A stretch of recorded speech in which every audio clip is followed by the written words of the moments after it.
A very good afternoon to all of you guys. Welcome to yet another virtual learning session in the Econ-Hub theory program we are conducting for the 2024 advanced levels batch. Today would be our final session in terms of unit 1 of the syllabus. So we have taken a very comprehensive very slow step-by-step approach in covering unit 1.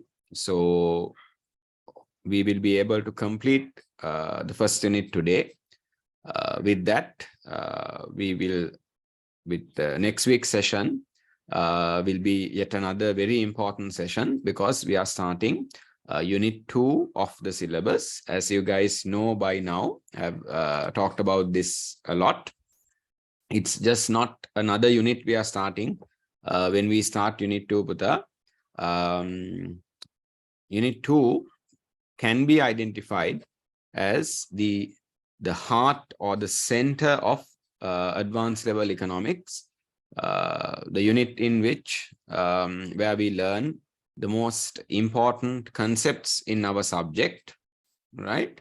The most important concepts in our subject mainly the iconic, these are the words that make anything economic for many people. That is the unit, or unit 2 is where we learn the concepts of demand and supply, where we look at how demand and supply would respond to different changes in the market. That's known as elasticity.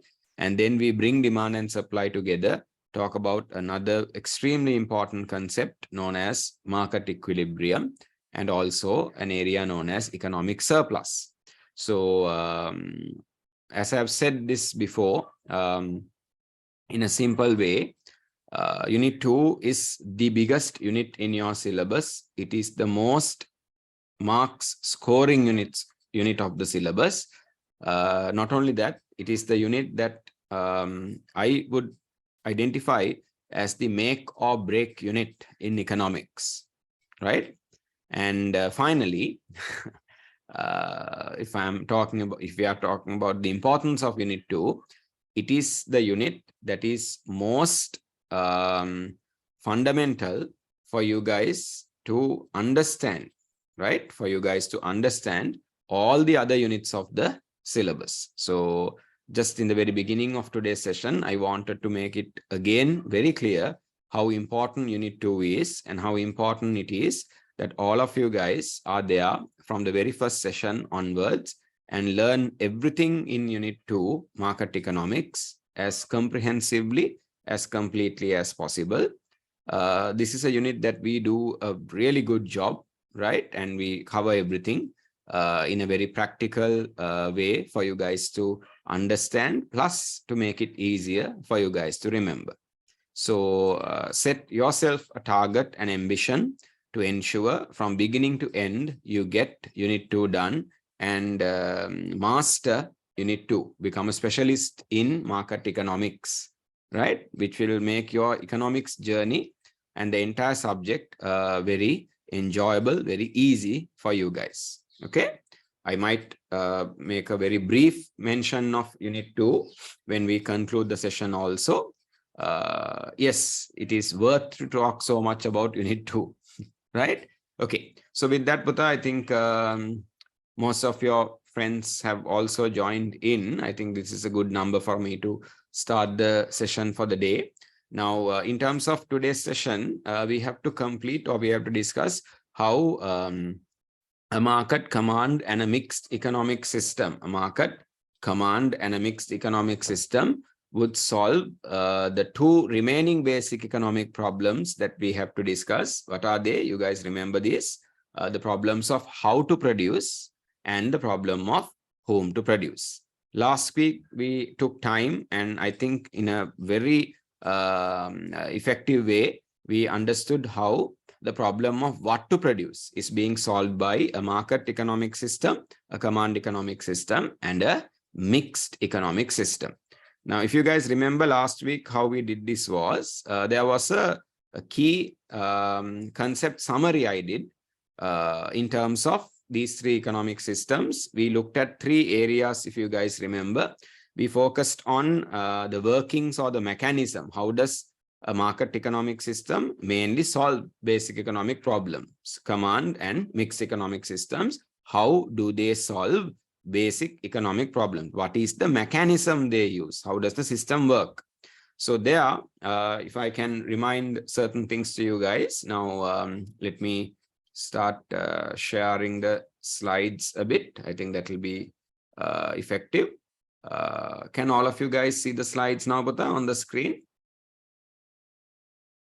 Yeah, we are okay. If you're okay, give me a thumbs up, then I can move on. Yeah, all of you can see. I've shared. Right. Think, yep. Okay, good. Then we looked at what to produce. We sorted this problem, right? So we talked about all three economic systems and the problem of what to produce. In our analogy, in our example, what kind of cake to produce, right? So I'll just use this slide to remind something to you guys. Now, when it comes to basically a market economic system, Buddha, right? When it comes to a market economic system, we said in a market economic system, our focus is mainly on the decentralized price mechanism. DPM is decentralized price mechanism. And in a market economic system, we said decisions are made by, or the entrepreneurship is done by private sector enterprises who are mainly profit motivated, who are mainly trying to profit maximize or maximize profits, right? And then we looked at a command economic system, right? In a command economic system, we said it's the centralized, I'm sorry that I'm writing all over the place because the same problem we had earlier continues, right? The cursor, right? Okay. Centralized planning mechanism. So they use the planning mechanism. The entrepreneurship is provided by the government or the public sector, and their objective is to maximize social welfare or social benefit. Social welfare or benefit maximization is always the objective. Then when it comes to a mixed economic system, what we realized was mainly, we use this word, mainly, it is the basically the decentralized price mechanism, right? Right. Mainly the decentralized price mechanism, but so how did we say it? There's mainly the decentralized price mechanism, but there will be what interventions? Government market intervention. So we said mainly the decentralized price mechanism, but with government market intervention, right? GMI, government market intervention.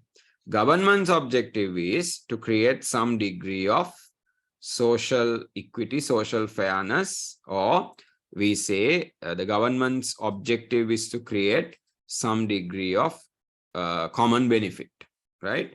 Social welfare, we'll say for now, right? Social welfare.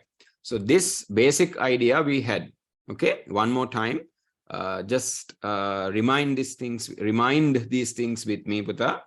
How do we go? I'm sure from your side, you're saying these things with me and making sure we are very clear so that we can learn the rest of the two problems effectively. Okay, right. When you learn something, it's important that you comprehend, understand, and learn it properly. Then you remember. Okay, so a market economic system always will solve basic economic problems based on the decentralized price mechanism, DPM. I'm just using DPM to make it easier for you to remember. In the exam, we write the full words, decentralized price mechanism or price mechanism. So price signals from product market, factor market, and they solve their problems. Then in a market economic system, the entrepreneurship or the decision makers are the private sector, And the incentive, the objective of the market economic system is always, when they solve the problems of what to produce, how to produce, whom to produce, is to maximize profits, profit maximization.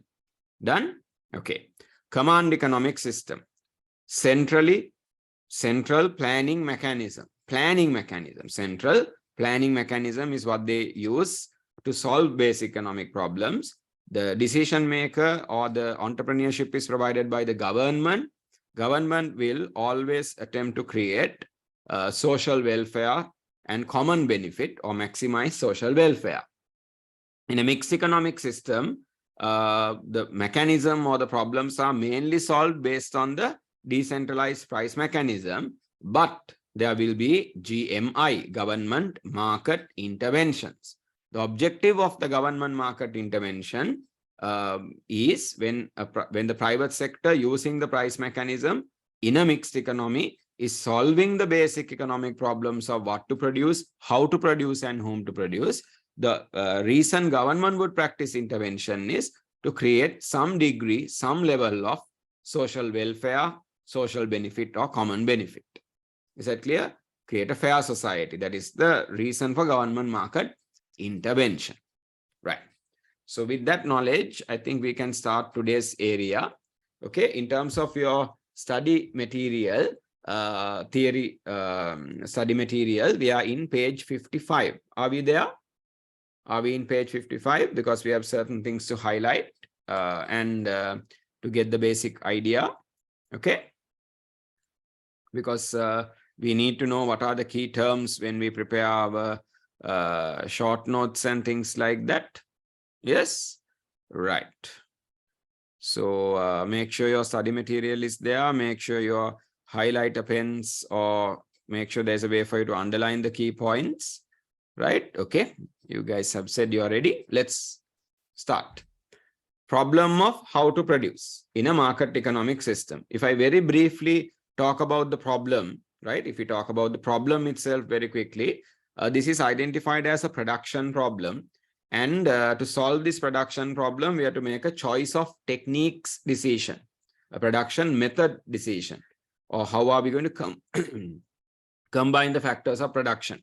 Now, but in solving this problem, you guys know this, mainly a country is having two choices. Are they going to use more, we say, capital intensive production methods? Are they going to use more, basically, capital intensive, right? Capital intensive production methods, or are they going to use more labor incentive production methods, that is manual production methods?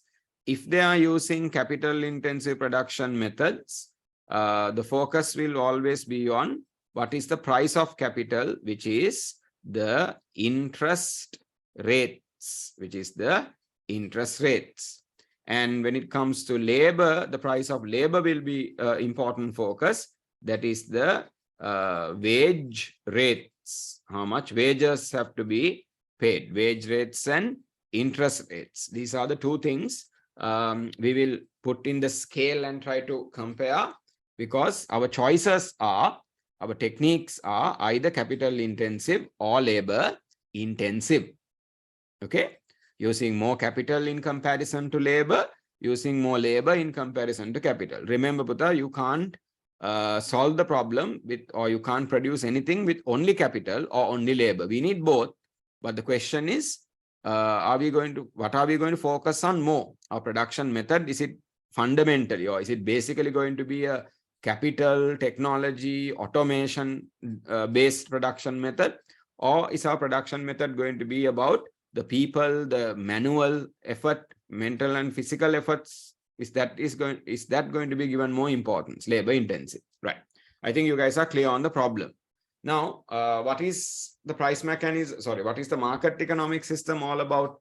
It is about using the price mechanism. And the decision makers in a market economic system are basically the private sector entrepreneurs, private sector businesses, whose objective is profit maximization. If you want to maximize profits, as we learned last week through that example of the profit sandwich I explained to you, profits are affected by two things. One thing that affects profits is the price at which you can sell your output or the revenue you can generate. The other thing that affects profits is the cost of production. So when it comes to how to produce, or when it comes to a decision about the production method, it's mainly the focus is on cost of production. What should happen to the cost of production if you want to maximize profits? So we have price. We have, remember the profit sandwich, Putta? We have price as the top layer, right? We have, we have price as the top layer. So here we have price, right? Then the filling is basically the profits, right? Profits. And then we have the bottom layer, which is basically cost of production, COP, cost of production. So now if you want to increase this middle part or to earn more profits, either you should sell the product at the highest price. That is the objective when deciding what to produce. Also, if you want to increase profits, what should happen to cost? What should happen to cost for profits to increase? Would anyone care to give an answer? What should happen to cost if profits are to increase? Price should increase. What should happen to cost of production if you want to increase your profits? Okay, I'm getting some answers. I want more of you guys to respond, more of you guys to be a part of the discussion. Good. Now I'm getting some answers. Few more would be really good. Few more responses. You can unmute the microphone and answer also. All of you have answered up to now. Your answers are correct. Brilliant. Go on with that. You guys should respond. What should happen to cost of production if you want to maximize or increase profits?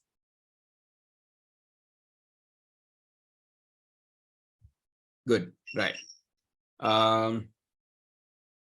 Right. Always let's, be a part of the discussion. Then you learn better. You remember more. Basically, Putta, all of you have said this correctly. Yes, if you want to increase profits, right? If you want to increase profits, basically what should happen is, if you want to increase profits, basically what should happen is, in terms of price, we should try to increase or sell at the highest price possible. Then we can increase profits. In terms of cost, what we should always try to do is produce at the lowest cost. Reduce, minimize cost much as possible. If we stretch price by, if we increase price, right, and decrease cost, our profits will increase. So in a market economic system, the decisions are made by profit motivated, profit maximizing private sector entrepreneurs. So these private sector entrepreneurs, when you ask them, are you guys going to use capital intensive production or labor intensive production? They would answer that question with another question. They would ask, what is our cost of production, or what would be our cost of production if we use capital intensive? What would be our cost of production if we use labor intensive? So in other words, they will always compare. In other words, they will always compare, right? What do they always compare? The interest rates, so that they get to know the cost of capital, and they will compare the wage rates to get to know the cost of labor.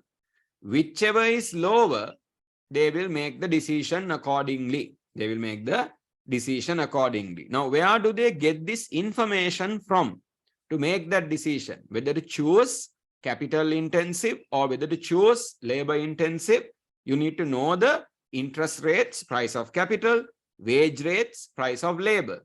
Where do they get this information from? What is the mechanism that is used in the market system? The price mechanism.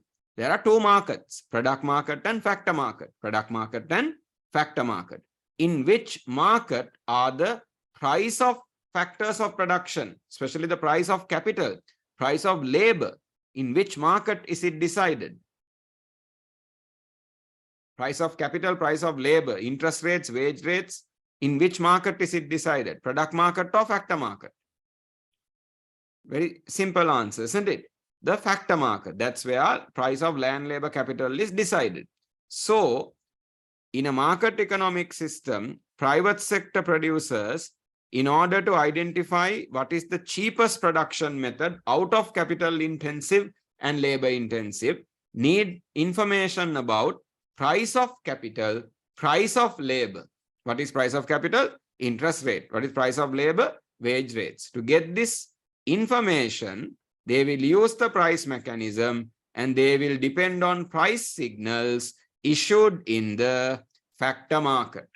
So by looking at the price signals they get from the factor market, price information they get from the factor market, the private sector producers are able to get to know what is the interest rates, what are the wage rates, meaning what is the cost of capital, what is the cost of labor. They will compare the two, they will look at the relative price, compare the two, and then decide whether to go for labor intensive or capital intensive. You guys can help me make the decision if I give you two scenarios. In the first scenario, we'll say the situation is, right? But I'm going to use, if it's okay with you guys, there's a standard abbreviation or a small letter we use for interest rates. Remember, for interest rates, always we talk about interest rates with simple R. So when I say simple R, it is interest rates. What is interest rates? Price of capital, cost of capital, interest rates. For wages, wage rates, we simply use the letter W. The letter W, wages. Okay, so let's compare these two things. W is used for something else later on in macroeconomics. Anyway, so let's compare these two things now. Basically, right? Basically, if simple R is greater than W, what is the production method that profit motivated private sector producers will select? They look at the factor market, they get the price signals, right? They get to know the price of capital, that is interest rate, simple R. They get to know the price of labor, that is wages, W. Then when they compare the two, they realize wages are greater than interest rates. Interest rates are greater than wages. R is greater than W. What is the production method they will choose? The choices are labor intensive production, capital intensive production. What is the production method? Profit motivated private sector company would choose in a market economic system. Remember, cost of production is to reduce, then only profits can be maximized. I want more of you to respond, right? Okay, good. All of you who have responded, your answers are spot on. Brilliant, correct. Yes, more of you guys can respond. Nuha, just compare this a bit more, Puta.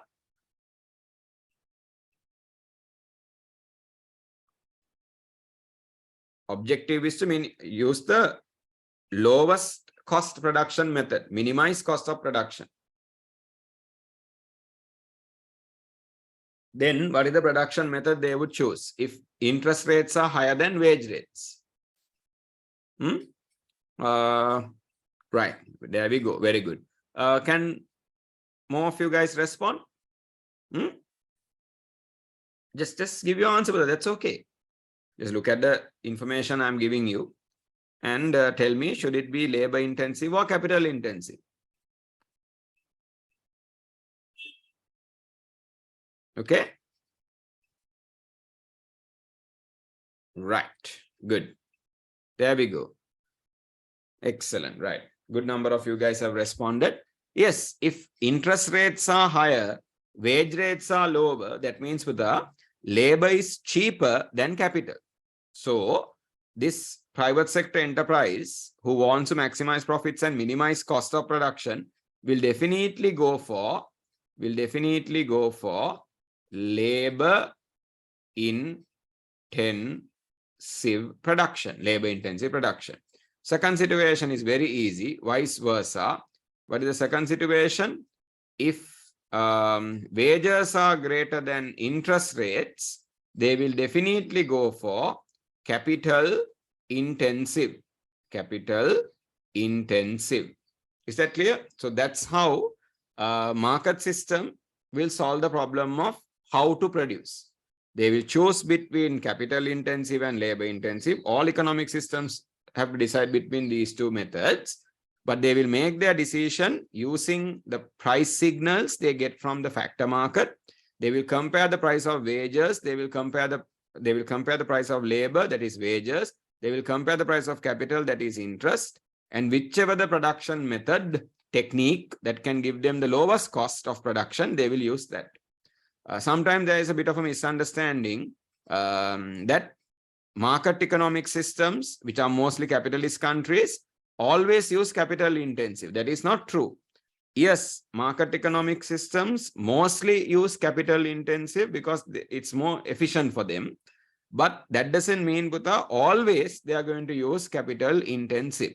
Even a market economic system, private sector profit motivated producers can use labor intensive production methods if labor is cheaper than capital.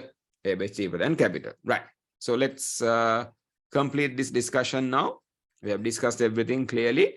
So hope you guys have highlighted the first 2 points, including price mechanism. Price mechanism also needs to be highlighted with the, okay, including price mechanism. Right, let me clear this a bit. Pen marks all over the place. Right. So continuing with this, private enterprises functioning with the objective of profit maximization will select a resource combination, right? Resource combination, or we say production method. We know the choices: capital intensive, labor intensive. There we go. Minimize cost and maximize profits. Always they will try to minimize cost and maximize profits. The decision is mainly with regards to either a more capital intensive production method or a labor intensive production method. Labor intensive production method. So those are the two production methods they can choose from. The decision is made. We talked about it. You guys know this now by comparing interest rates and wage rates. In simple terms, this production problem is solved by making a choice of techniques decision, production methods decision, after considering, right, after considering relative prices. Remember, comparing the prices. Relative prices of labor. What is the relative price of labor? That is wage rates. And capital. What is the relative price of capital? Interest rates. So this is how the decision is made. How to produce. Direct answer: how to produce market economy using the lowest cost production method, which will maximize profits. It could be capital intensive, it could be labor intensive, but using the lowest cost production method. Okay, that's the only concern. Right. If you guys are done highlighting, let me know. We can move on and look at how a command economy will solve the same problem of how to produce. Once you're done highlighting, Buddha, just quickly let me know. Then we can move on. Command economy, how to produce.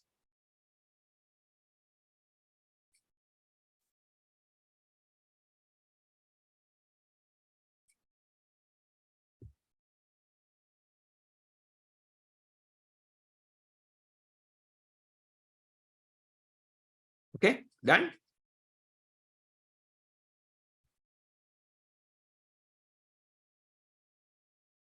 Right. I've got a few responses saying we are done.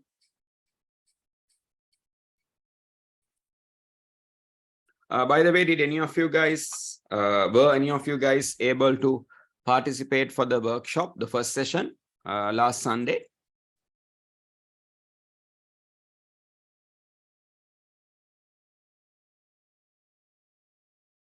No? Was anyone able to participate for the workshop session last Sunday, first session? We are having the second session this Sunday. Ah, okay. Right. I'm only asking because I haven't seen you guys in person, right? Maybe I can ask in the seminar session, no, any virtual students who actually see your faces, right? You guys have seen me, right? Including today 28 times or 29 times, but I haven't seen you guys. Okay, so right. So the few students who responded that you participated, anyway, but it's kind of a very fast-tracked catch-up session. No? Okay, good. There are a few more students who have joined. That's really nice to see.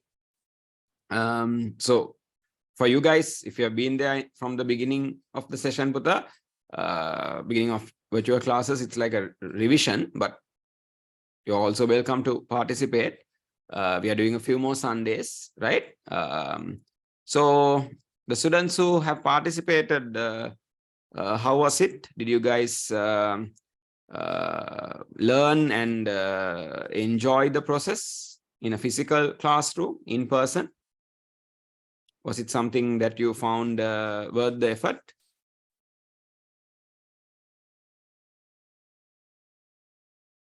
Right, that's good. Okay. No, good. Yes. Normally physical classes are a bit, but don't you know, with the environment and everything, right? But don't worry. I think even our virtual classes, when you guys respond, when you guys, you know, become a part of the discussion we are having, we are okay, right? Good. Okay, Buddha.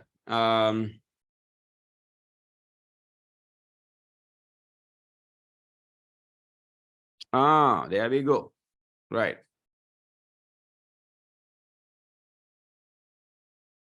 You're welcome, Aisha. I hope all the things that I shared, you're saying it was very helpful and good to know. Yes, we'll talk more, right? My job is not only teach you guys economics, but overall prepare you guys for advanced levels, that advanced level mentality, right?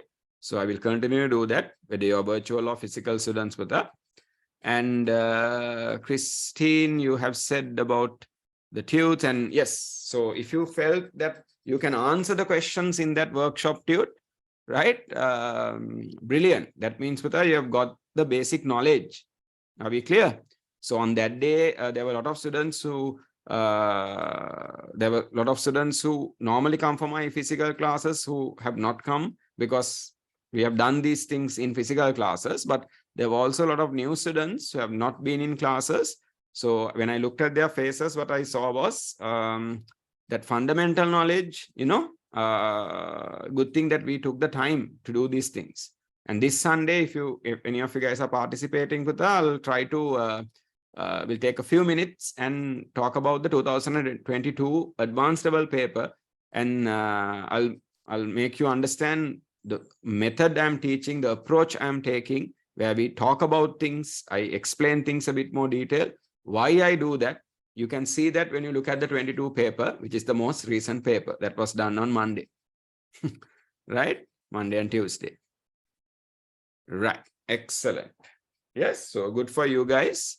And yes, Christine, that's great. Keep doing that, Putta. All of us can make a really good or become very good with this subject when we have the proper foundation, and then when we get unit 2 done really well and go through the rest of the units in the syllabus. Right, good to know all that. Right, good for you. Then solving the problem of why does it say what to produce? I've gone backwards, sorry. This is done.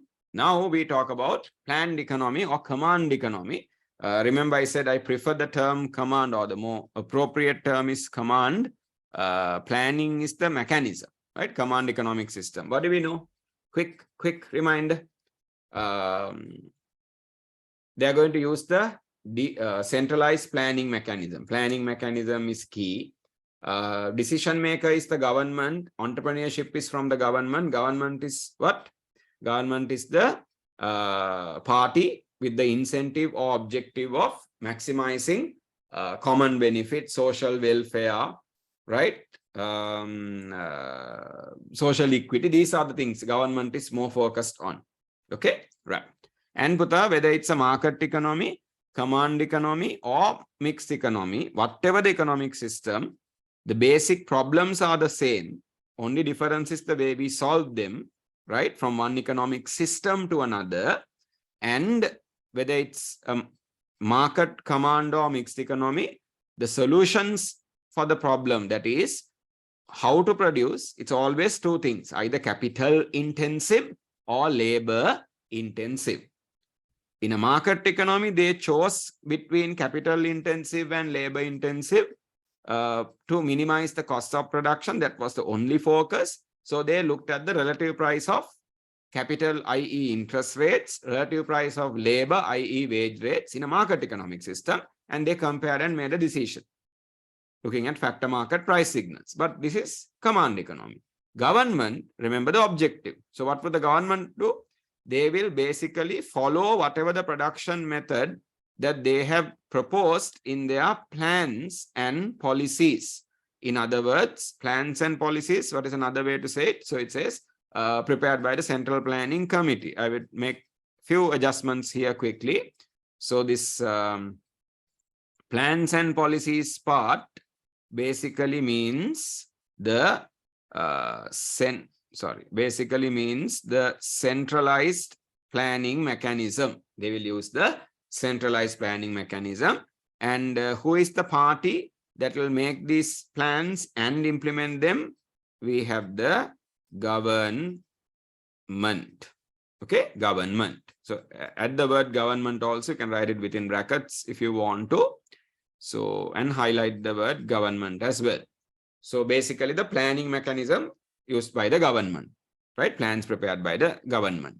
Then what kind of plans? Centralized plans, right? All the decisions are made by the government. The focus will be on utilizing the resources of the country in order to derive the full benefits to the public. See, focus is different. It's all about getting the maximum benefit to the public, not about profit maximization, right? Therefore, the production method will be one that creates, this part is important, balance between inputs and outputs. Now, if you want to create the greatest, if you want to produce goods and services, if you want to solve the problem how to produce, you will choose a production method between labor intensive and capital intensive. You will choose a production method that will give the greatest benefit to the society. How do you do that? You need to balance your inputs and outputs. What does that mean? In a command economic system, all economic participants, all the parties in the economy, every individual will be assigned, I hope you guys are listening, will be assigned a role, a job to do. So they will use all the inputs they have, but they will make sure all the inputs, whether it's land, capital, labor, all these inputs, mainly put in a command economy, land and capital is owned by the government. Remember, public property ownership, land and capital is owned by the government. Entrepreneurship is also provided by the government. The only resource the people in a planned or command economic system have with them is labor. Is that clear? Only factor of production with the people is labor.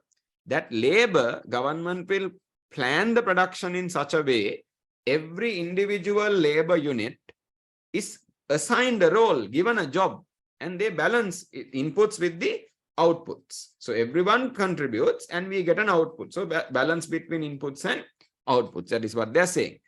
If they do that, if the government in a command economy is able to balance the inputs and output, that means they will create the maximum benefit to the society by producing goods and services, because all inputs are being used. Okay.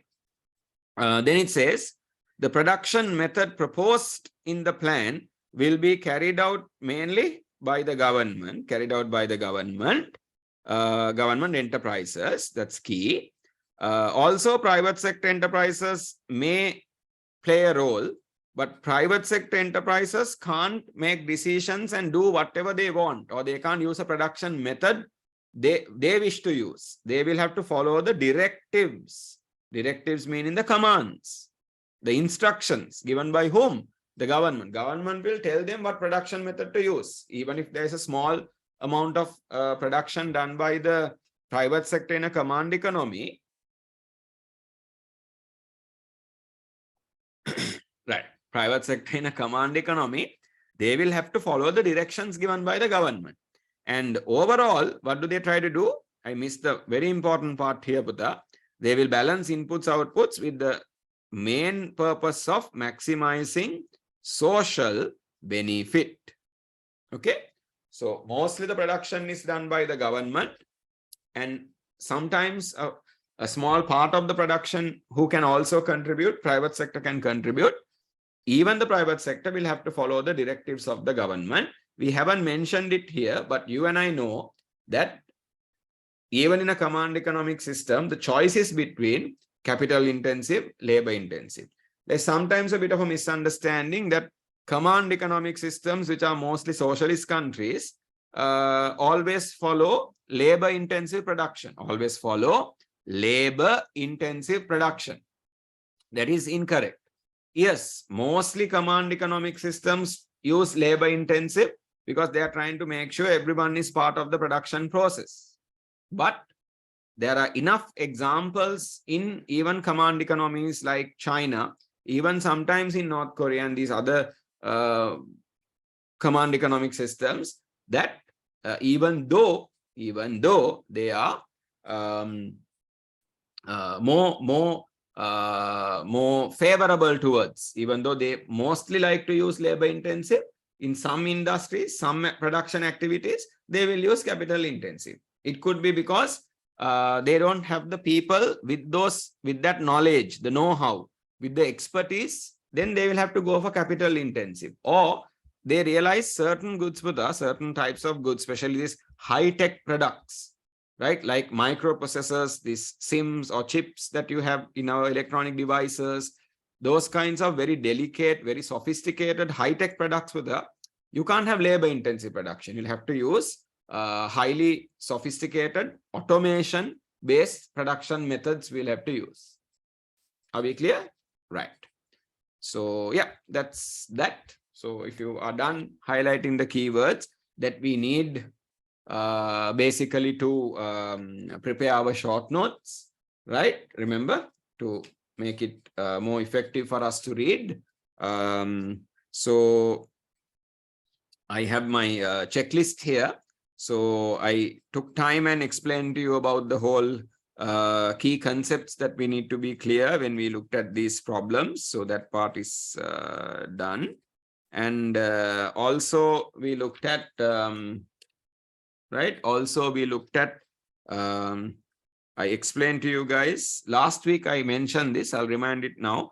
Try to put these words together and come up with one small paragraph that can logically explain how that problem, or in this case, the problem of how to produce, is solved within a command economic system. Remember, the last week I asked you to try to do that just as a small additional task, right? To improve your memory, improve your learning. Take the keywords, put it in one paragraph, small paragraph, and try to explain how the problems of what to produce today, how to produce, and also whom to produce will be solved. You guys are clear on what I'm saying, right? So try it out a bit, because it will be something good for you guys. Okay. Right. Then let's move on. Right. Any of these things that I'm asking you to do, Putta, are you done, Putta? Shall we go to the next slide? The keywords.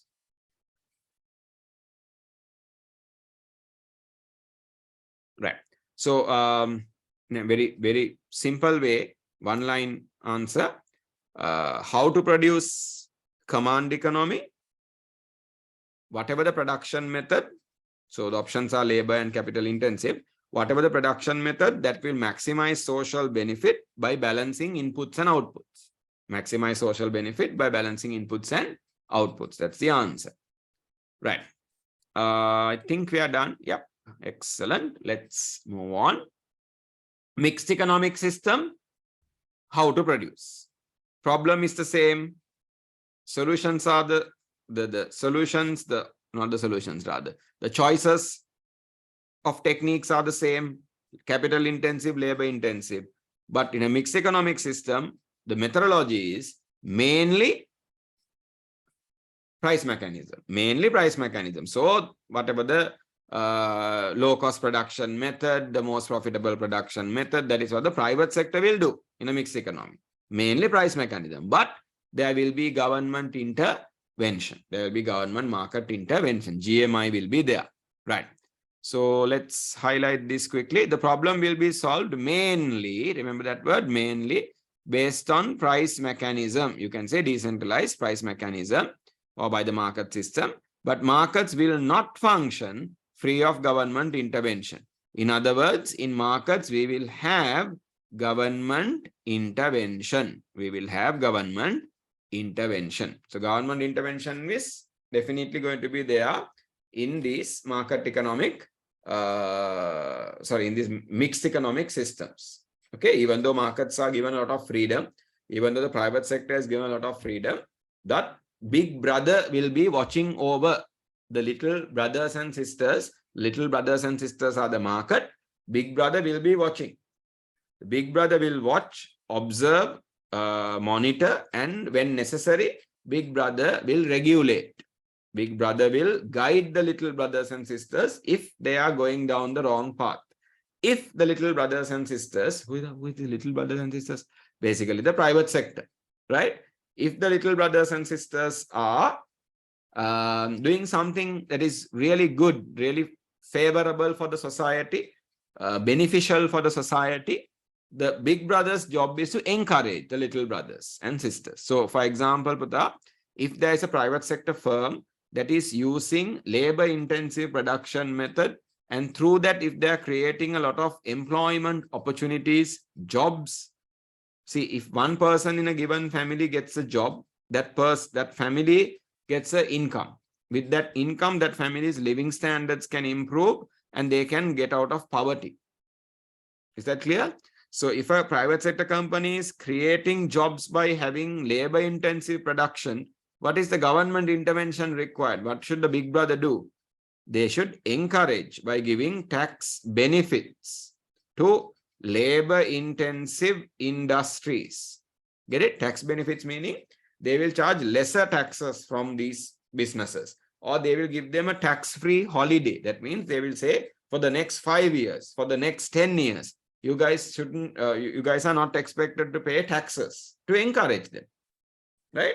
You can do that by giving subsidies also. Then on the other hand, Buddha, it's not only about labor intensive and job creation. Sometimes we realize if a country really wants to achieve economic growth, if a country wants to develop, we need to improve our technology. We need to be more innovative. We need to improve our productivity.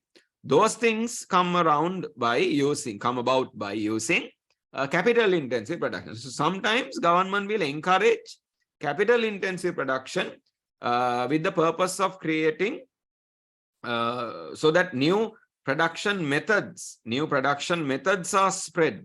So for those also government can provide, we say subsidies, but subsidies, certain money or material encouragement. Some money is paid for every unit produced. Government can pay some amount of money to encourage them. If the product is something beneficial, the production method is capital intensive and they are introducing a new technology, production method. And this is a very important thing. Minimum wage controls. This is something extremely important that a government in a mixed economic system has to do under its government market interventions. Minimum wage controls. What does that mean? See, Pratap, the problem is mainly solved by the private sector. Private sector is always what motivated? Profit motivated. To achieve profits, they will always try to produce at the lowest cost. One of the biggest part of production cost, one big component of production cost is, for any product, a big component or part of production cost is the cost on salaries and wages. So the private sector always tries to minimize the cost on salaries and wages, pay low as possible, less as possible. Get it? So sometimes the private sectors, that profit motivation, the greed is so much, they will try to exploit labor. What is exploiting labor? Where you get a person to work a lot but pay less, or pay an unreasonable amount. Exploiting labor. Yes, Shramaya Sura Kama, exploitation of labor by paying very, very low salary, salary which is below the living wage. That person can't even satisfy the basic human needs. Then Superman has to come, or the big brother has to come and regulate and have a rule or system or rule or regulation to control wages in such a way by giving a minimum wage. But wage with a minimum wage. That means now, for example, if the government of Sri Lanka says the minimum wage is, we'll say today our poverty line is also around 13,000-14,000 rupees per person per month. So we'll say the minimum wage is 20,000 rupees. You get what I'm saying? Minimum wage is 20,000 rupees. So what does that mean? A private sector company can employ a person, hire a person, minimum they have to pay 20,000. Can they pay more? Yes, no problem. More the better, higher the better. But can they pay less than 20,000? No. Why? Because 20,000 is the minimum wage. Why is this done? Why is this intervention required? To protect labor, to stop labor from being exploited by profit motivated private sector producers. Is that clear? Right. Then government might need, especially in countries like Sri Lanka, developing countries, government might need to play a big role in terms of developing infrastructure. So infrastructure is another important intervention the government has to do, right? Without infrastructure, we can't have an efficient economy, right? Roads, the highways, the ports, the airports, electricity, telecommunication, those things. Then also the government will have certain direct market interventions to control issues like environmental pollution, make the production process greener, environmentally friendly. So these are the main forms of government market intervention, GMIs, government market interventions, in a mixed economy when it comes to the problem of how to produce. Right. Highlight the key things. Also the same thing earlier. Try to combine these points and bring it to one small paragraph. And also remember that again, mixed economy also, the choices are very simple, either capital intensive or labor intensive. Okay, right. Once you guys are done, if you let me know, we can start talking about our third and final problem, whom to produce.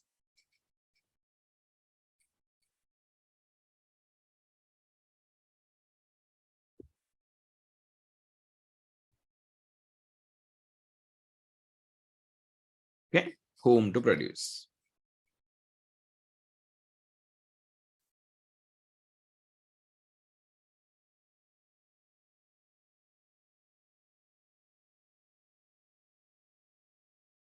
While you guys underline the keywords, if I can get a small start, a slow start, right? Just to remind you about the problem of whom to produce. We have learned in detail. This is a problem known as the income distribution problem, if you guys remember. So whether it's a, hope you guys are giving a ear to what I'm saying while completing this, listen to what I'm saying also.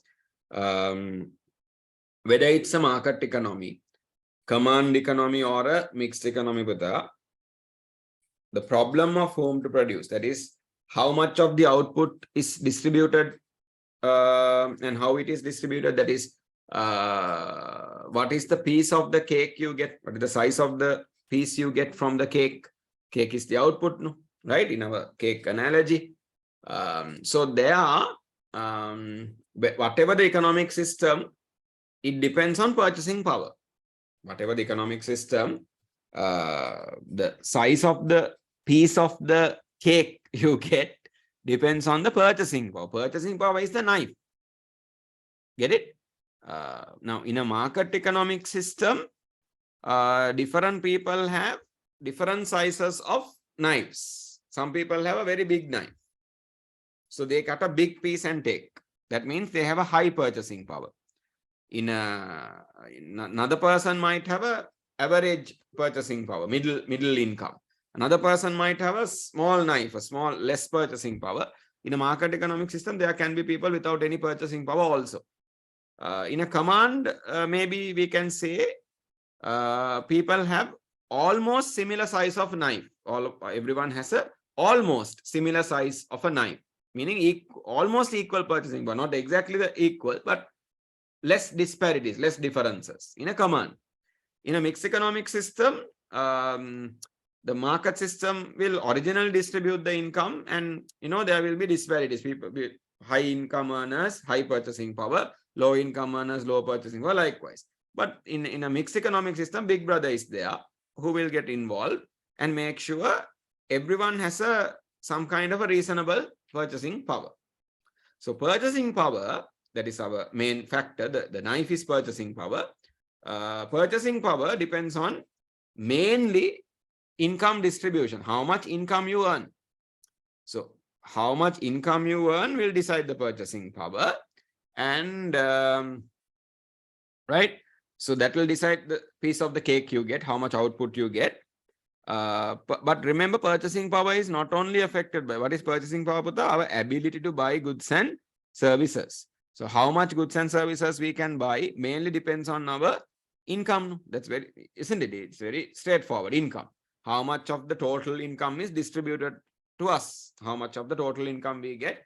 That will mainly decide our ability to buy goods and services, purchasing power. But remember, purchasing power is not only this, mainly yes, income, but not only income. There's another thing that decides purchasing power, that is the price of goods and services. In a market economic system, when this problem of whom to produce is solved, again, about purchasing power, but in a market economic system, how much income you get depends on the quantity, quality of the factors of production you own, and what is the price of those factors of production. So your income depends on quantity and quality of the factors of production you own, and what is this is very important, what is the price of those factors of production. Now, for example,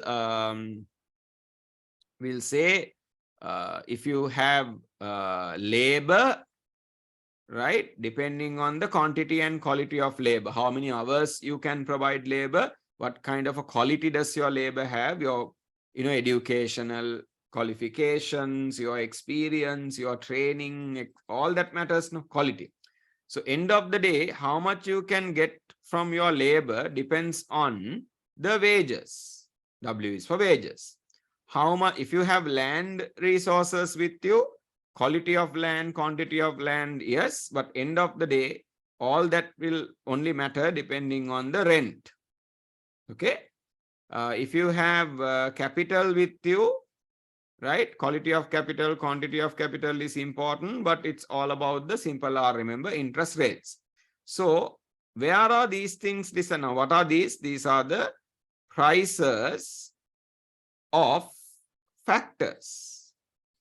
Prices of factors, correct? Where is the price of factors decided?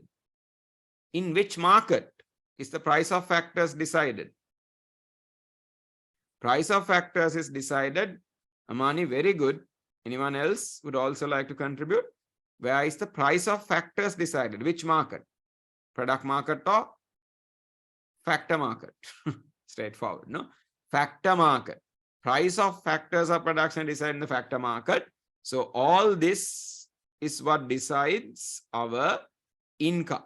In a market economy, income is decided based on, right, price of factors and how much you can offer or sell your land, labor, capital, and how much income you get. Okay. This is mainly, oops, sorry, what's happening there? This is mainly decided in the factor market. I hope you guys can read it. Factor market, that is based on demand and supply in the factor market. Price of factors are decided. And depending on the price of factors, the quantity, quality of factors we have, our income is decided. So income is the main factor. Income is the main factor that decides our purchasing power. Income is the main factor that decides our purchasing power. Purchasing power is the key. That's a 9. That decides the piece you get. Okay, purchasing power. Now, but we know about the purchasing power is not only decided by income. There's another thing that decides purchasing power. What is that? What is the other thing that decides purchasing? Mainly income. But there's another factor that decides purchasing power. Akira, very good. Anyone else? There's another thing that decides how much goods and services we can buy.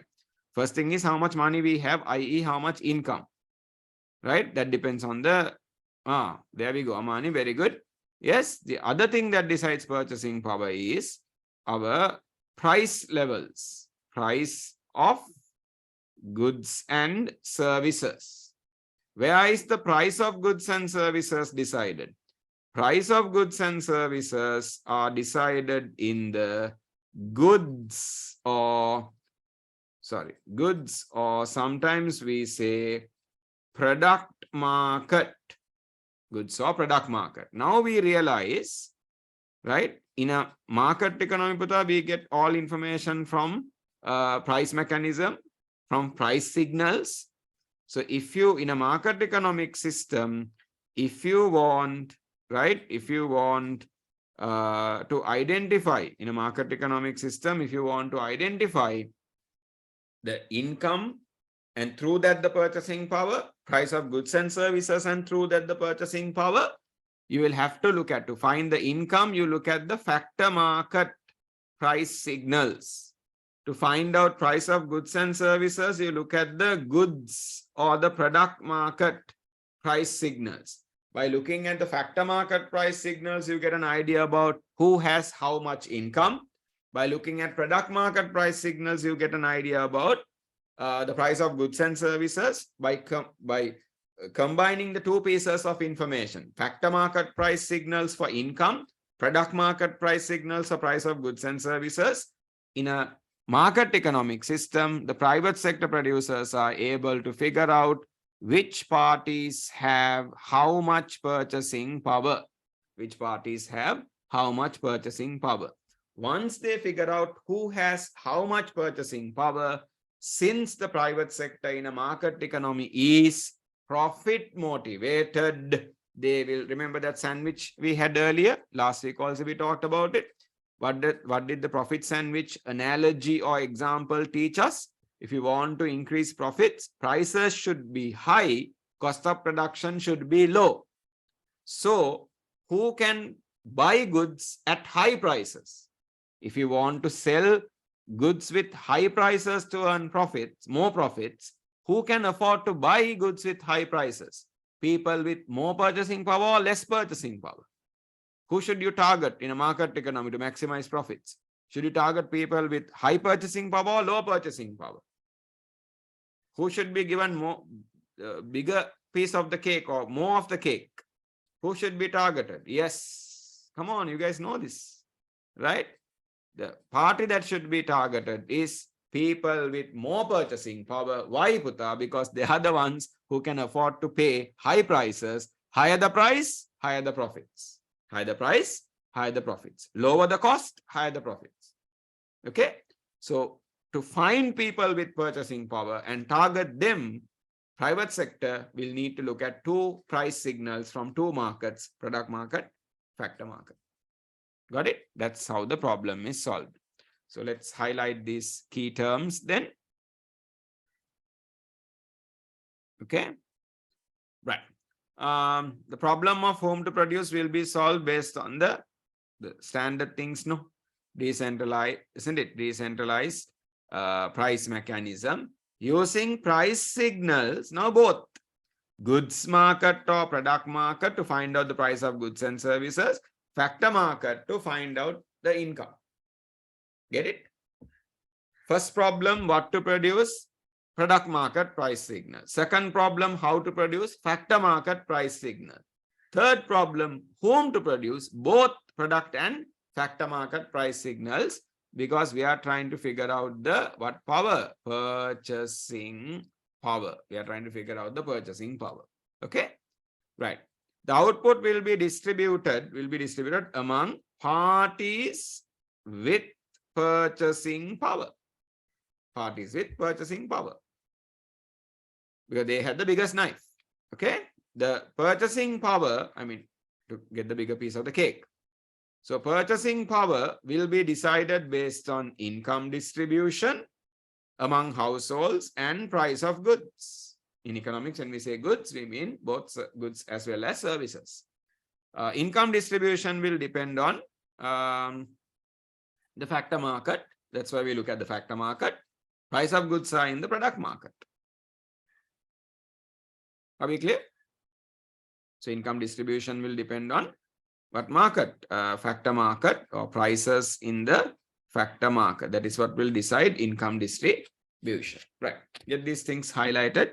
So that's how a market economic system will solve the problem of whom to produce. Who gets how much of the output? Simple answer. Whom to produce? Market economic system. Parties with purchasing power. Parties with purchasing power. Or parties with high purchasing power. Is that clear? Right.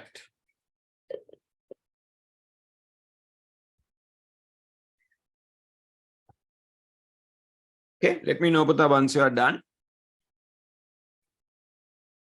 Let's talk command economy and whom to produce.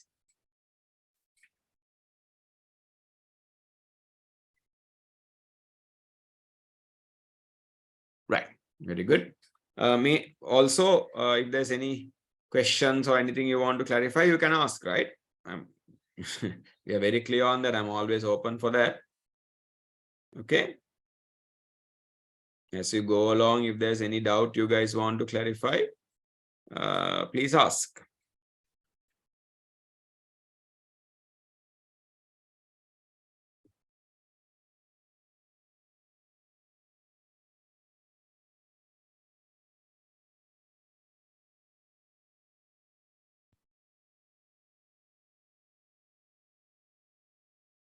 Okay, done. Shall we move on? Let me just get started. Command economy, Putta, we are clear, no? We know what the problem is.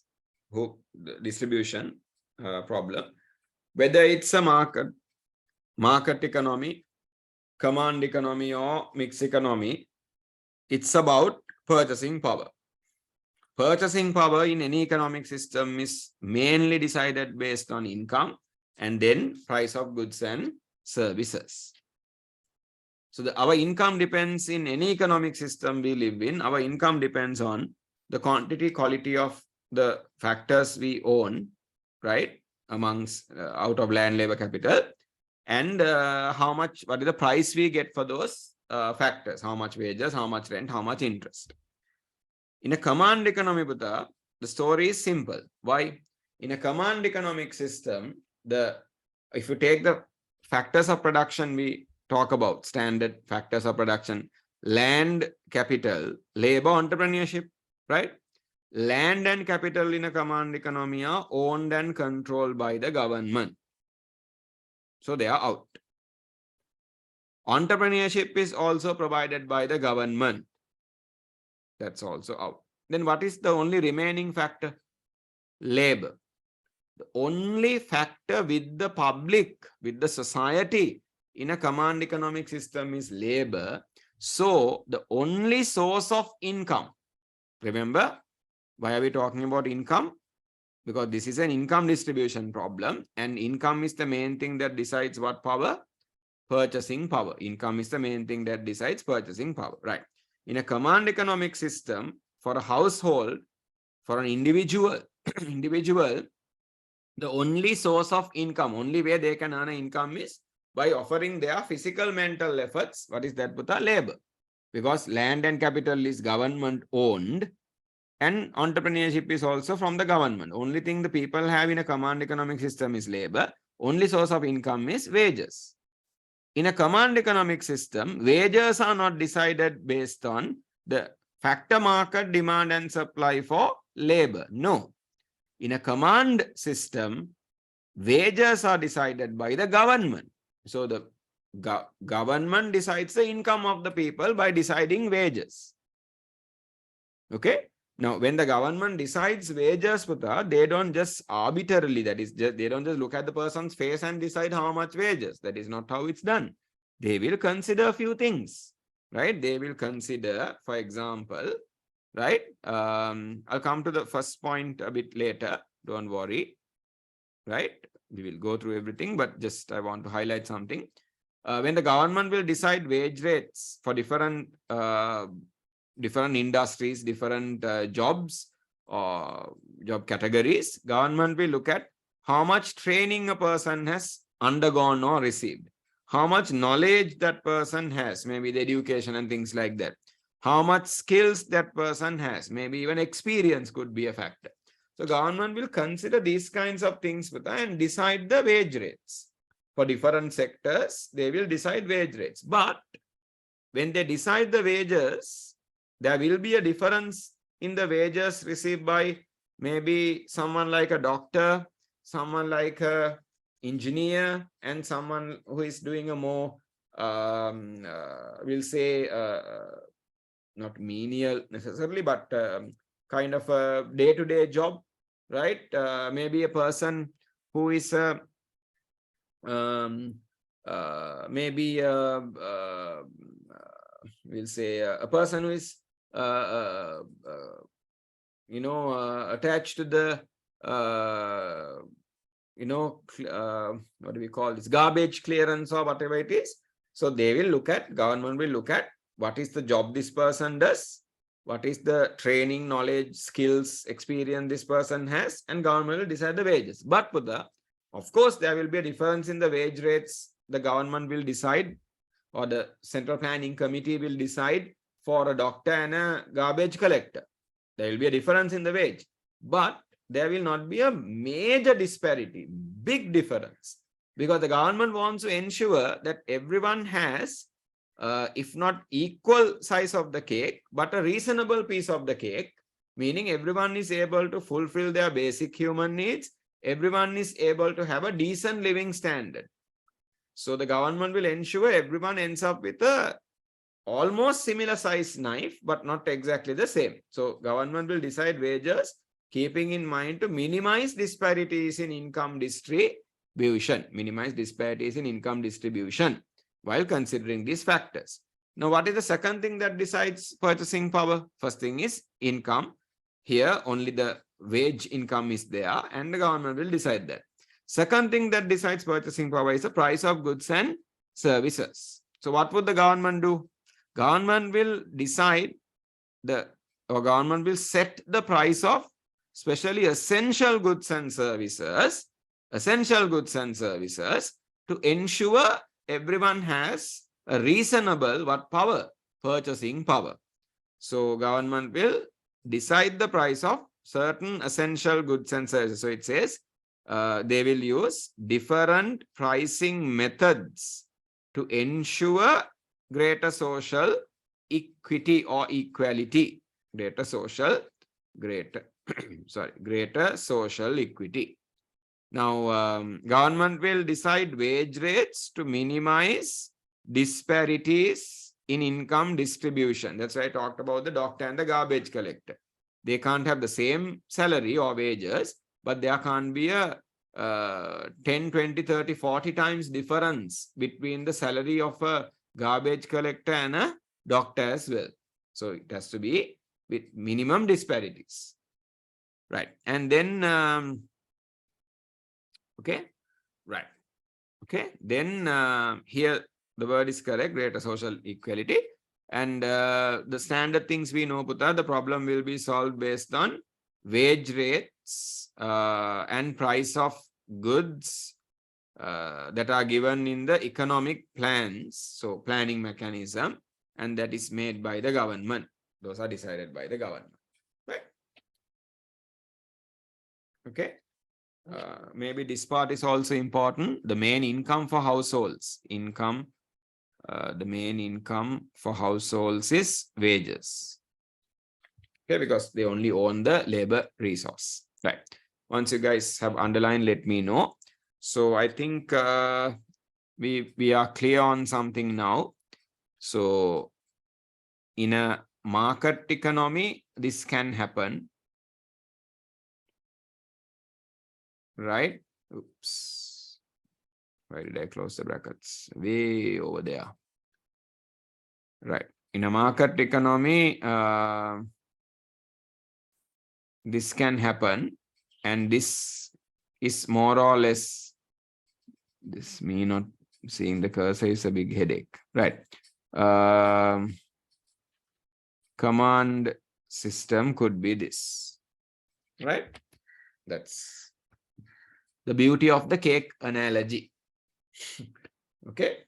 What the piece of the cake you get. In a market system, while you guys are underlining, okay, I'm having some fun. This part, the bigger part, can go to a few, and this small part can go to many. So when a big part of the cake goes to a few and a small part of the cake goes to a many parties, that is what we call, right about where you can see my image between few and many, I would represent disparity. Okay, between the few and the many, I hope you guys can see where the few and the many. So that shows there is going to be always in a market system, there is disparity. But in a command system, you can see the small differences are there. Are you guys disturbed by any external noises? Or can you hear my voice clearly without any disturbance? There's some commotion going on. I'm asking whether you guys hear it or are you affected by it? Respond, ladies and gentlemen, respond.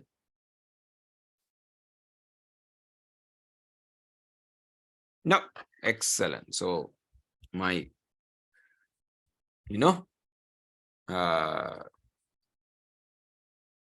friend, the mic is doing its job. Thank God. Right? This is why I like this mic. Right. Okay. There's a big commotion outside. Right? Now, as I was saying, are you guys clear? In a command system, Buddha, you can see all the pieces are not exactly the same. There are some differences, but more or less, there is no big disparity like what you see in the market system. Again, the beauty of the cake analogy. I thought a lot when I built this analogy or the example. Okay, done? Done. Next, shall we move on?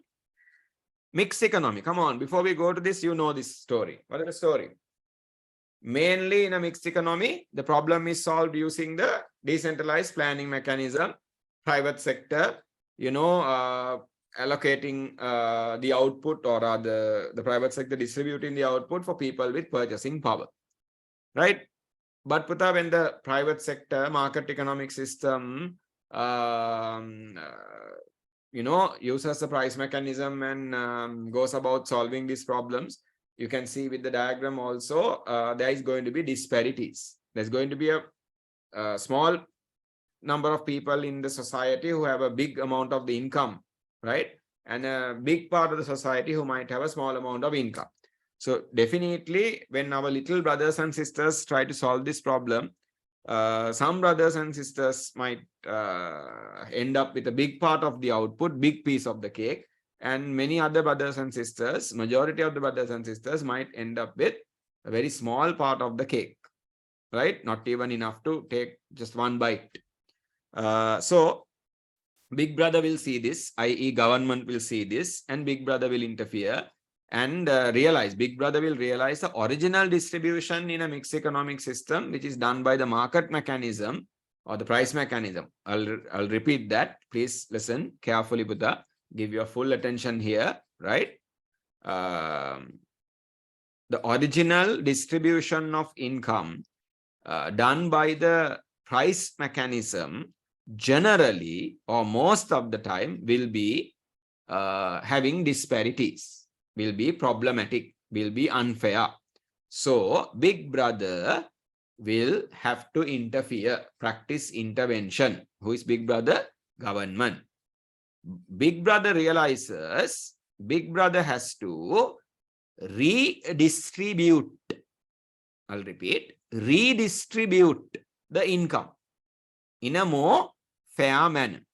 So to redistribute the income in a more fair manner, because the original distribution was not very fair, and therefore there are disparities, and therefore the output is not distributed fairly.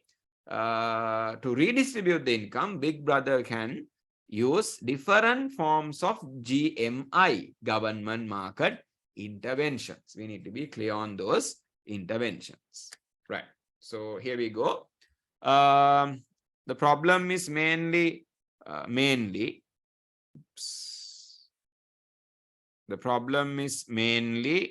solved based on the price mechanism, that is distributing the output to parties with purchasing power. But there will be government market interventions. What is the objective of the market intervention? To ensure fair distribution of income. That is the purpose.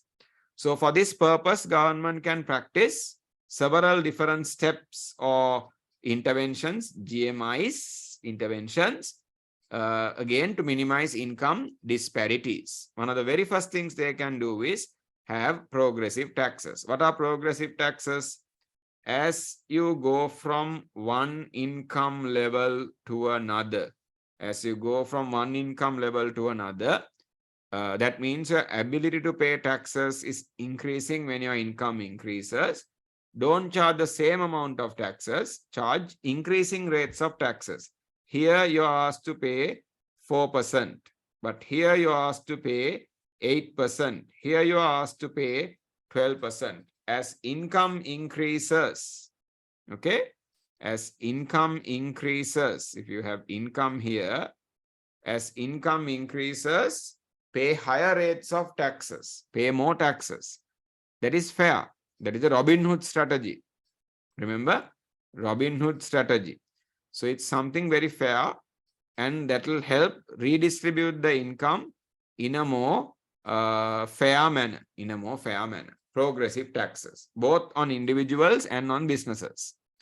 Transfer payments. In Sri Lanka, transfer payments mainly include pension payments, samurdhi benefits. Sometimes now during the COVID lockdown periods or COVID pandemic period, people were given 5,000 rupees 1 or 2 months, right? That's a transfer, one-sided transfer, not transaction, transfer. It could be money or material also. Material transfers also there. Sometimes pregnant women are given a nutritional food pack. School kids are sometimes given a midday meal, a glass of milk. These are also transfers. Get it? To reduce the difference in your living standard. Reduce the difference in your living standard and reduce disparities in income distribution.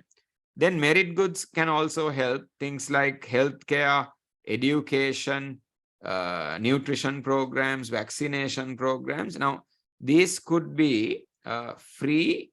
This word should be put on, not off. Free or, okay, I hope that's clear. Free or at concessionary prices. What does concessionary prices mean? Concessionary price means below market price, when you are given something below the market price, or sometimes we say at cost. If you are given something below the market price or at cost, that is a concessionary price. In Sri Lanka, government gives a lot of things at concessionary prices. Even up to now, we are getting electricity, even though the tariffs have increased, still we are getting electricity at cost or below cost, concessionary. We are getting water, concessionary. Public transportation, railway and other services sometimes are concessionary. So, or we get things free. Those are done by the government to ensure there are minimum disparities. Right. Price controls. So price controls can work in different ways, both on the consumer as well as on the producer. Now, in Sri Lanka, most recent example of a price control, price ceiling is the egg prices. Government is trying to control. Then before that, we have tried to control wheat flour prices, rice prices, coconut prices, dal prices, big onion prices, these things. All of this is price controls to benefit the consumer. Then price floors or price minimum prices controls are there, like for paddy, 1 kilogram of paddy, to make sure the farmer gets a good price. Minimum is this, you can pay more, but you have to pay minimum this amount for 1 kilogram of paddy, things like that. Minimum price controls. Overall, we can also have controlling ownership of wealth. That is another way to do this. These are direct regulations, rules and regulations. Now in Sri Lanka, there are certain controls on how much property, how much wealth a given individual can own, how much of shares in a public limited company you can own in the Colombo Stock Exchange. Those kinds of regulations are there, so that people don't collect a lot of wealth and become so extremely rich and create a big disparity in the society, right? So wealth controls are there, right? So these are the different forms of government market intervention. Try to remember a few, because it might be very useful for you guys, right? When you explain how a mixed economic system would solve the problem of whom to produce. So with that, we have completed how a market, command, and a mixed economic system solve their basic economic problems of what to produce, how to produce, and whom to produce. We have done a very complete discussion here. Okay. We have captured the key terms as well. Next, I don't think I did this last week, so I will quickly touch on this. There are two types of economic systems. I gave you a special note PDF. I'm sure you guys have downloaded and gone through.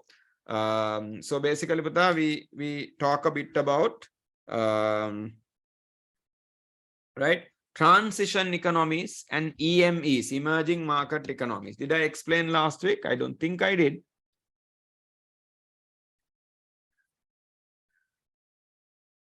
Ladies, gentlemen,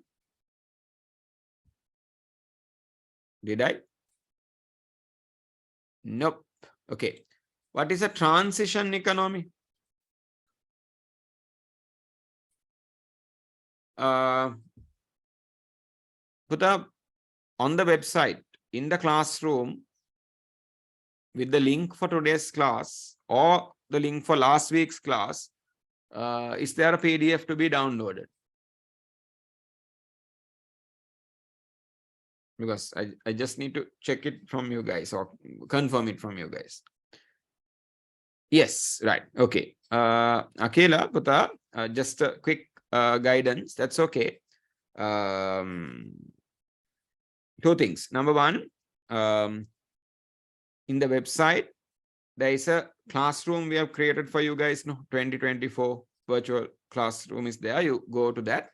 You log in as a student. And then where we give the link for the class, you will find, if there is a PDF I am giving, with the link, there's a separate link given for the download. You can download the PDF. That's where you can find it. Okay. I hope I gave the guidance okay. No. So one of your classmates is saying only the PPC PDF is only available with the link for today's or last week's session. It should be there. Is it not? Right? On the website, it should be there. Okay. For you to download. That's where you find it. And if you have a problem navigating the website, just get in touch with the coordinator. The coordinator will provide you the necessary guidance. Okay. Right. Or after the class, I think we'll have a few minutes, Putta. Just talk to me. I'll guide you also. I can take you to the website by sharing the screen, and I can show it to you. Are we okay? Yeah. Right. So any material, it's with the link that is given. Always go to the classroom on the website, Putta. Frequently you can visit the recorded versions. Everything is there. Okay. Right. So we'll talk about it at the end. If necessary, I can give you the guidance.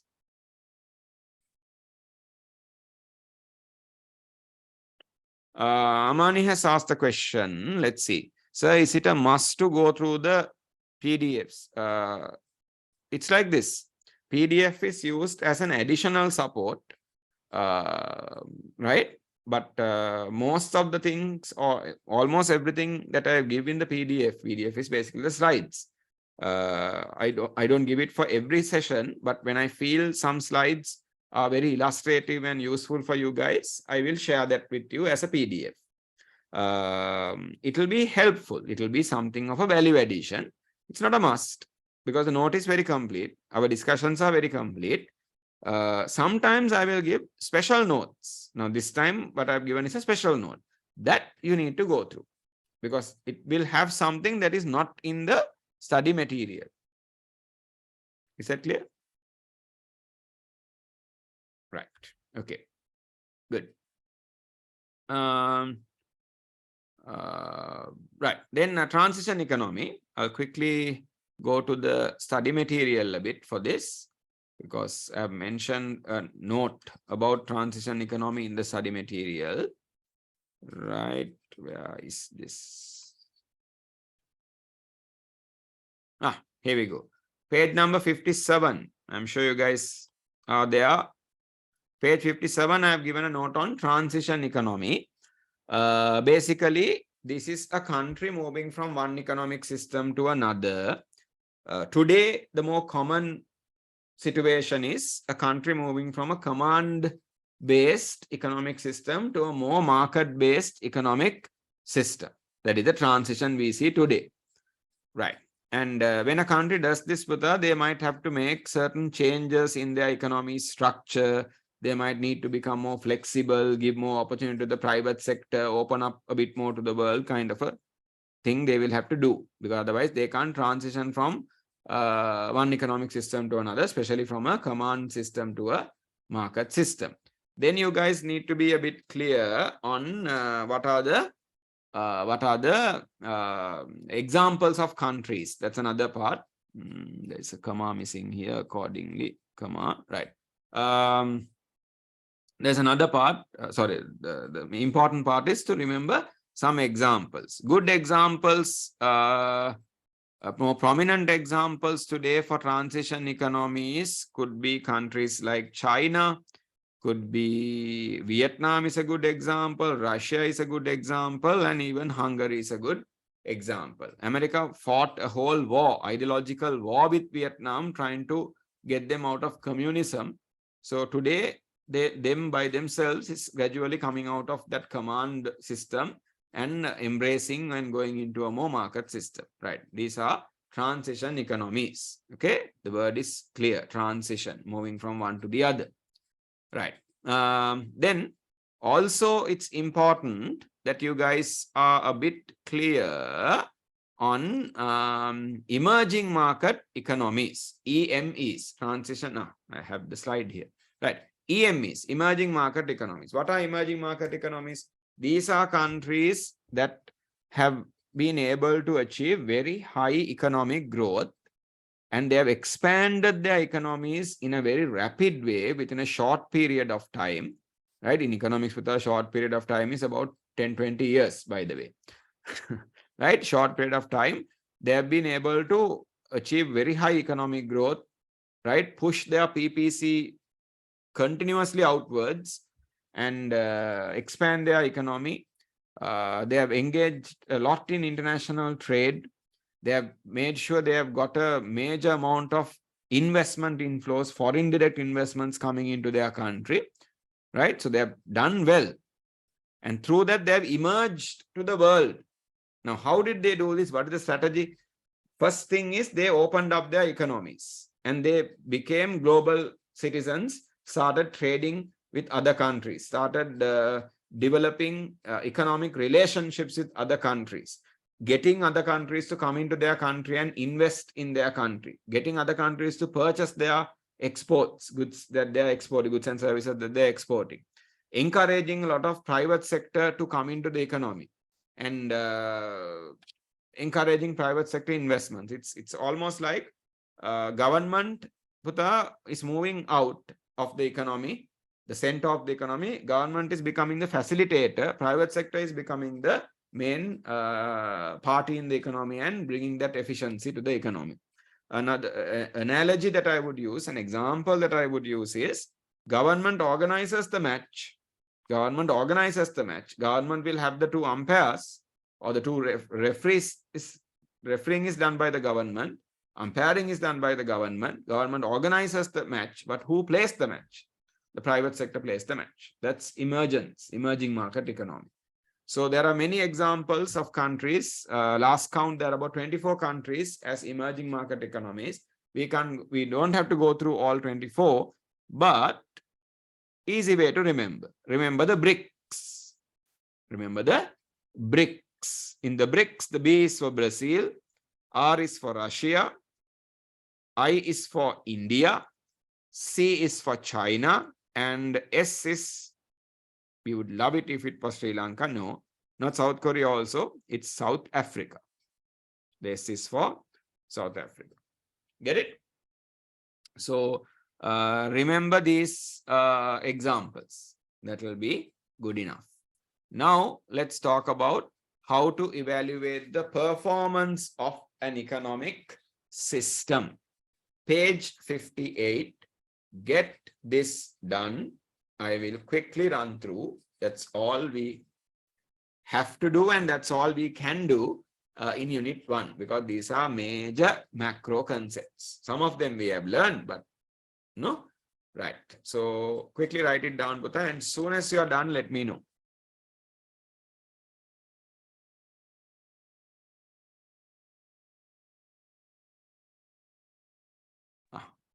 I lost the connection for a bit. So hopefully you guys are there. I'll reshare the slide. Okay.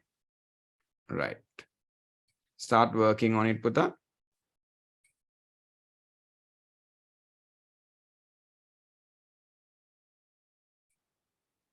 Right. Let me know once you're done, please.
Okay, right. Now, all economic systems are trying to solve the same basic economic problems, but so they're using different mechanisms, different methods, right? But we can't say all economic systems, all countries are having the equal level of success. Their success rates, how well they are solving the basic economic problems, might be different from one economic system to another. And we need to have a way to prepare a scoreboard, a scorecard, or a report for a economy, and to say that, okay, this year, okay, you guys have performed in this particular way in these key areas of your economy. Now, in O-levels, when you guys did 9 subjects, for each subject, when they have a term exam, end of the exam, that process, you are given a report card. In that, they mention for these subjects, this is your performance. And overall, by looking at those, your scorecard or the report card, you are able to identify your overall performance. Get it? Something like that. So what are the subjects or what are the areas we will focus on? The criteria would be the status of full employment. That's a word, full employment. Now, Pata, why it's in red color is in this special note PDF I have given, I have an area called natural rate of unemployment. So I want you to go through that note.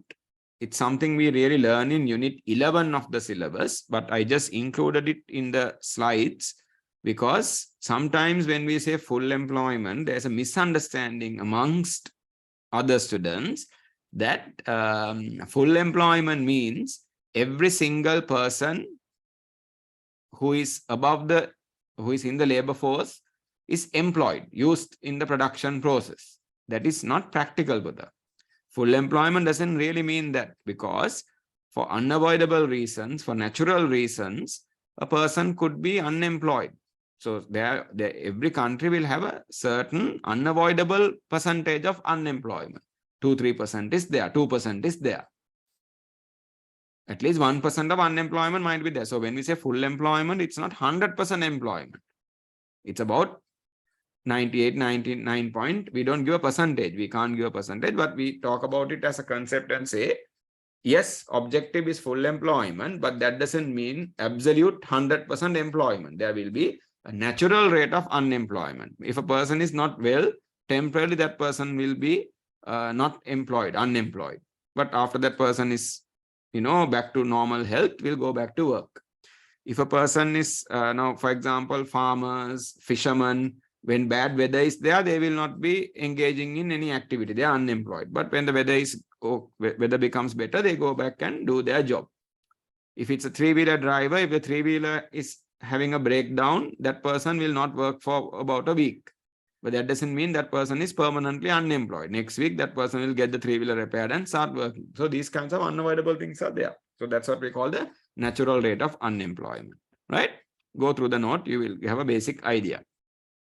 Status of economic efficiency, we know we talk about productive efficiency and allocative efficiency there. So how efficient are we using our scarce resources? Economic growth, are we having positive economic growth, negative economic growth? Is the growth rate increasing or decreasing? That's a very important indicator of the performance. Price stability. Price stability means low and stable inflation. Okay, what I said was price stability is low and stable. Okay, price stability is low and stable low and stable inflation. Okay, low and stable inflation. So when you have low and stable inflation, that means you have price stability. In Sri Lanka, we have high and unstable inflation. When you have 60% plus inflation, you don't call it low and stable. Low and stable inflation is normally anything less than 5%. Okay. Fair distribution of income, obviously important criteria. External stability, that is about the foreign exchange rate, balance of payment, things like that. Right. Again, we have a problem there in Sri Lanka. Qualitative and conductive environment, basically the quality of the environment, natural environment, quality of the environment. And final level of economic freedom. How much freedom do we have to make our economic decisions, participate in economic activities, and decide our economic future? That's economic freedom. Most of these concepts we have to go into detail and learn in the future units of the syllabus. So that's why I said I might not be able to explain everything in detail, but we need to know the criteria. We need to know these 7 points are very important for you to know. Okay, right. This is the note on natural rate of unemployment. Just read it once. You will get a basic idea. You might not understand everything. That's okay. Get a basic idea. That's enough for now. Okay, I don't want you to misunderstand the meaning of full employment. That's why. Right. So that brings us to the end of that. And okay, I think I can quickly take you guys through the MCQ questions. Have you attempted them, Buddha? Then only then it's effective. Yes, have you attempted the MCQ questions? So let me remind you about the fast track seminar series. Try to, if you have the time and the need, try to participate, but please make sure you drop that WhatsApp message and coordinate with the coordinator, right? And next week we are starting unit 2. It's extremely important that you guys participate, and any of your schoolmates and other class friends who are planning to join the virtual classes, this is the point they join when we start unit 2. Okay, right. When the material is ready, we are printing it. We have actually printed it today. So soon as it's ready for collection, please stay updated via your WhatsApp group. We will update you, and you can collect the material or get it dispatched on courier. When we we'll try our best to get it into your hand before next week's class. But the thing is, Puta, there might be some practical difficulties. Please don't worry. By next Friday, if you don't have the hard copy of the material, we can still have a productive session. Okay, right. Important thing is you guys really coming, sitting down next Friday with that very sharp, focused mentality to get this done. Right.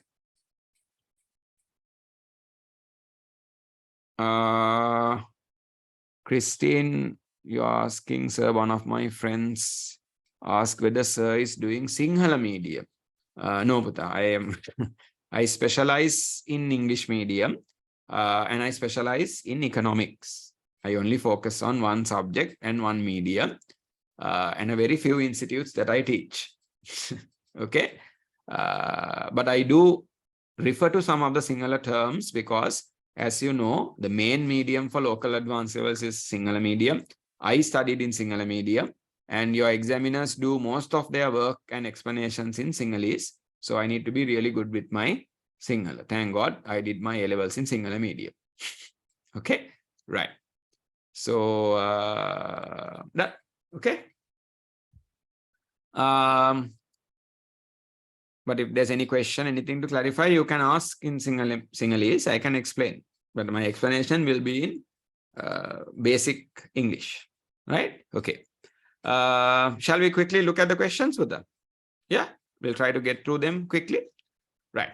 One of the differences between a free market economy and a centrally planned economy is in the former, that is in the free market economy, right? Some resources are privately owned and some are state owned. Resources are only scarce in a market economy. All resources are privately owned and allocated by market forces. Most resources are used to produce capital goods. Number 5, resources are allocated by the market forces and therefore no longer scarce. So basically, Putta, if you look at the theory knowledge, right, in a free market economy, we don't say some resources are privately owned, all resources are privately owned. So that's out. Then all resources are privately owned and allocated by market forces seems to be correct. Sorry, second one. Resources are only scarce in a market. That's completely wrong. Most resources are used for, we can't say that, right? It's always a decision between capital and consumer. Resources, no. So correct answer should be number 3. Okay, correct answer should be number 3. Then an economic system characterized by private ownership of factors. See, this is enough. Factors. Market allocate. My God, when you have this and this, immediately and my God, when they say decentralized, these are our keywords, right? In your short notes. So where is market economy? Where is market economy? Number 1, market economy. Job done. We can't say social market. There is no evidence for that. Only the features of a market economy are given. Liberal market economy, free market economy. Right? Number 3, the economy based on capitalism includes all of the following characteristics. Based on capitalism. What is capitalism mainly about? Public property ownership. Remember, that's the main point. Then along with that comes few things like government enterprise, centralization, all that. Following, except one, what is not a feature? A price system based demands. My God, no, that's the answer. That is not a feature. Right? Of a, what do we call? A capitalist system, right? A system of private property. The economy based on capitalism. What am I talking about? No. What nonsense did I just say here? Not public, no, but the capitalism. Right? Private property ownership. Right? So this is correct. I'm sorry, I have misread it or misprocessed it in my head. Capitalism, private property ownership. So that's fine. System of private property, self-interest among freedom of enterprise, centralization. Now, this is the problem. Centralized planning. Yes, some of you guys have given the correct answer. Centralized planning is not a part of capitalism. It's a part of socialism and command economy. One of the main functions of price mechanism in a market economy is, for some reason, the answer is sorry, already marked. So correct answer is that. Remember, price mechanism, 3 functions: information, rationing, information, incentive, rationing. Information, incentive, rationing. Right. Ensure full employment, keep price step. You can't say those are functions of the price mechanism, but rationing is a function of the price mechanism. Number 5. A mixed economy may be defined as one in which resources are. What is a mixed economy? One in which resources are allocated to both consumer, producer, partly production, consumer, capital allocated partly by market forces and partly by the state. There we go. Number 3. Okay. Consumer sovereignty. Consumer demand determines what is to be produced. That's correct. Consumers pay less. There is no advertising. Demand equals. No. Yeah. Correct answer is number 1. Okay. Consumer is able to simply with their demand control the market.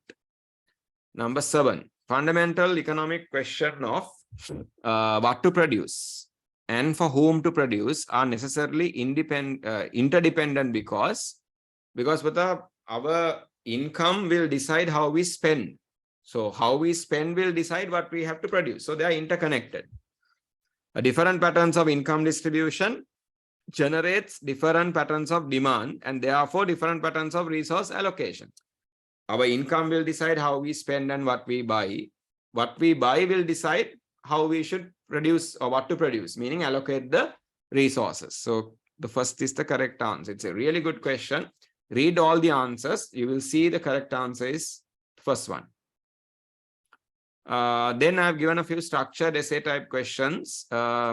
you guys can answer them and maybe try to hand over some of your answers to the Mind Hub office, admin office. Then I can mark them. I can review them and give you guys some feedback. When you collect your next material, you can collect them. That option is there.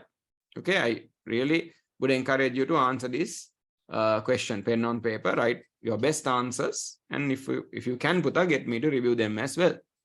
Okay, right. So read the reading area that will add to your knowledge, that will help you, especially this part where what is the role of the government in a mixed economic system in 4 areas: factor market, goods market, in terms of how the government deals with the producers and the households. Go through these points. It will add some knowledge to you. Yep. So with that, in a very comprehensive way, I hope you guys agree. We have completed unit 1. Next, unit 2 and unit 2. Let's get the job done. Okay. With that, I'll stop the recorded version.